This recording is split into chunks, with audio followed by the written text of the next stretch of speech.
Presiden Ukraina Volodymyr Zelensky mengungkapkan kesiapannya melanjutkan perundingan damai dengan pihak Rusia.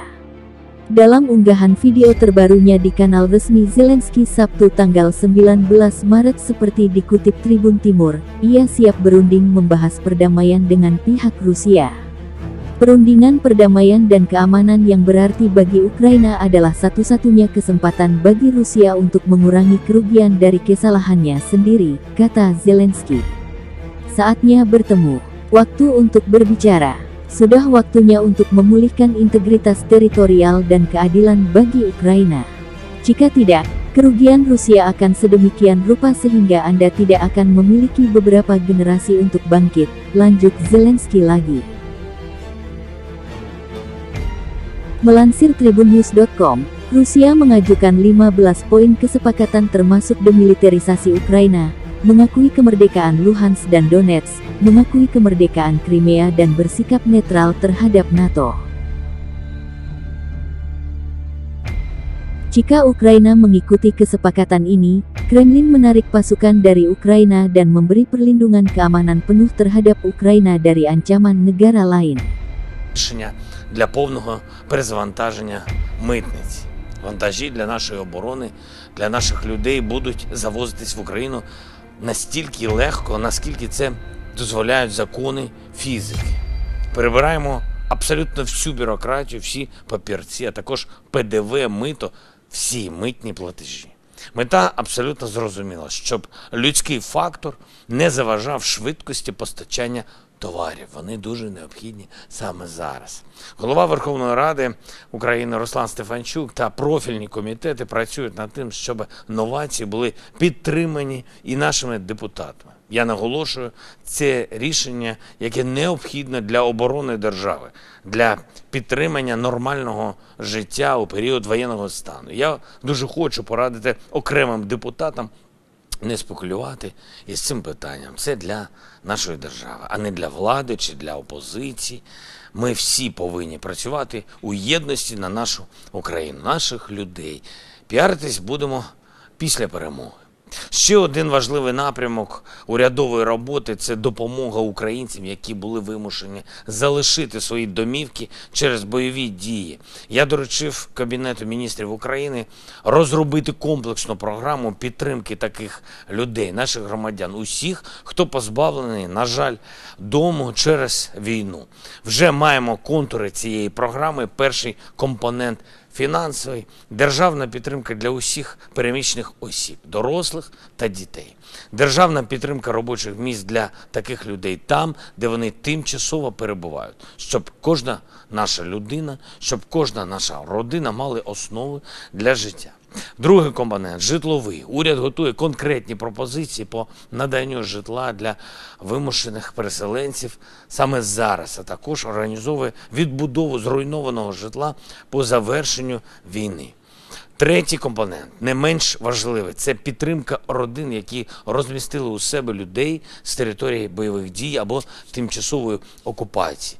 Як мінімум, вони отримують відшкодування витрат на комунальні послуги, пов'язані з перебуванням переселенців.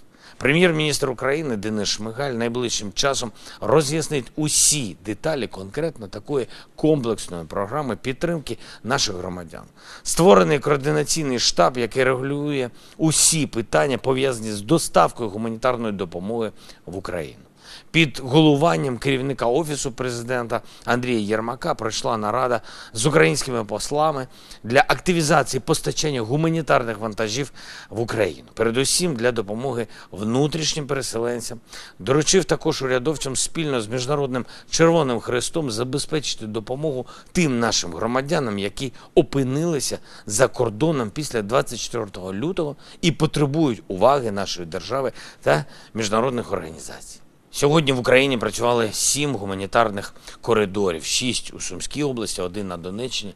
З блокадного Маріуполя вдалося вивезти більше 9 тисяч людей. Загалом за час роботи гуманітарних коридорів вже врятовано більше 180 тисяч громадян України. Доставлені сотні тонн найнеобхідніших продуктів. Але окупанти продовжують блокувати постачання гуманітарних вантажів по більшості напрямків в оточенні міста. Це абсолютно свідома тактика. Вони мають чіткий наказ зробити абсолютно все, щоб гуманітарна катастрофа в українських містах перетворилась на аргумент для українців – співпрацювати з окупантами. Це воєнний злочин, вони за це будуть відповідати 100%. Кожен російський діяч, який віддає такі накази, і кожен російський солдат, який виконує такі накази, буде встановлений і отримує примусовий квиток в один кінець – у Гаагу. В місто, де розташований Міжнародний кримінальний суд. З-під завалів, зруйнованого окупантами у Маріуполі, драмтеатру, де ховалися мирні люди від російських обстрілів та бомб, продовжують рятувати людей. Вже більше 130 на поверхні. Є тяжко поранені, на жаль. Але станом на цей час немає інформації про загиблих. Завдяки хоробрості та професійній підготовці українських Збройних сил окупаційні війська зупинені майже на всіх напрямках. Важкі бої в Харківській області. Особливо важкі під Ізюмом. Російські війська кинули туди вже навіть людей з навчальних центрів. Абсолютно непідготовлений контингент. Людей, які не витримують і півгодини в бою. Київська область, Сумщина, Чернігівщина. На півдні нашої держави армія зупинила окупантів. Початковий план російських військових по захопленню нашої держави провалився. І відчувається, що вони не знають, що ще можна зробити з нами. Схоже, що їхні військові командири не здатні запропонувати своєму політичному керівництву нічого, окрім жорстокої і помилкової тактики на виснаження нас, виснаження України. Окрім постійних ударів по цивільному населенню, по мирним містам, по людям, по дітям, ракет, авіабомб, обстрілів з градів, обстрілів з ураганів. Нічого, окрім руйнації невійськової інфраструктури, житлових будинків, лікарень, шкіл, церков.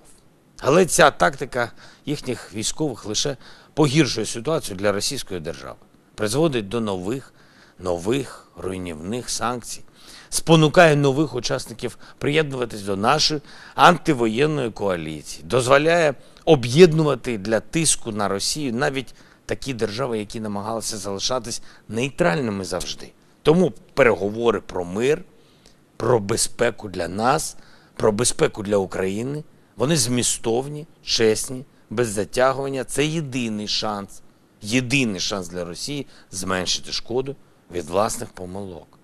Ми завжди наполягали на переговорах, ми завжди пропонували діалог, пропонували рішення для миру не тільки протягом 23 днів вторгнення.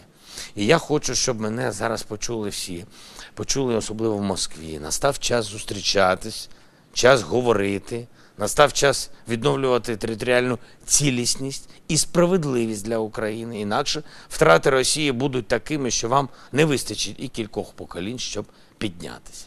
Сьогодні в Москві прозвучало багато слів у зв'язку з річницею захоплення Криму. Відбувся великий мітинг. Я хочу звернути увагу на одну деталь.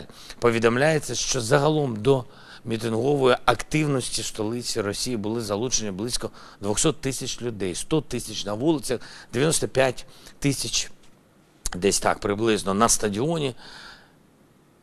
Ось таку ж кількість російських військових задіяли у вторгненні в Україну.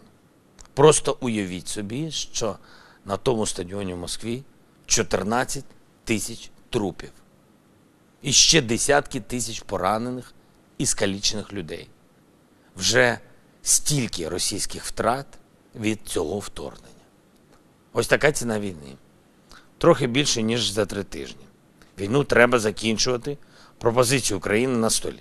Найближчими днями продовжу звертатись до народів світу із закликом до миру для України. Попереду моє звернення до швейцарців, до народу і до держави. Заплановані також виступи до Ізраїлю, Італії, Японії. Світ чує позицію України. Світ підтримує наших захисників України. Я хочу сьогодні окремо і щиро висловити вдячність кожному захиснику нашого міцного Маріуполя, нашого героїчного міста, яке переживає найбільше випробування в своїй історії, в історії України. 36-та окрема бригада морської піхоти, 501-й окремий батальйон морської піхоти, 1-й окремий батальйон морської піхоти, 12-та бригада Національної гвардії України та окремий загін спеціального призначення Азов. Я вдячний кожному і кожній, всім нашим захисникам Маріуполя. Вдячний кожному і кожній, хто захищає Україну. Також за поданням головнокомандуючого Збройних сил України вирішив присвоїти звання Героя України полковнику Баранюку Володимиру Анатолійовичу, командиру 36-ї окремої бригади морської піхоти, та майору Прокопенку Денису Геннадійовичу, командиру окремого загону спецпризначення Азов, за мужність, за ефективні дії по відбиттю атак ворога, за захист міста Героя Маріуполь. Слава усім нашим героям! Слава Україні!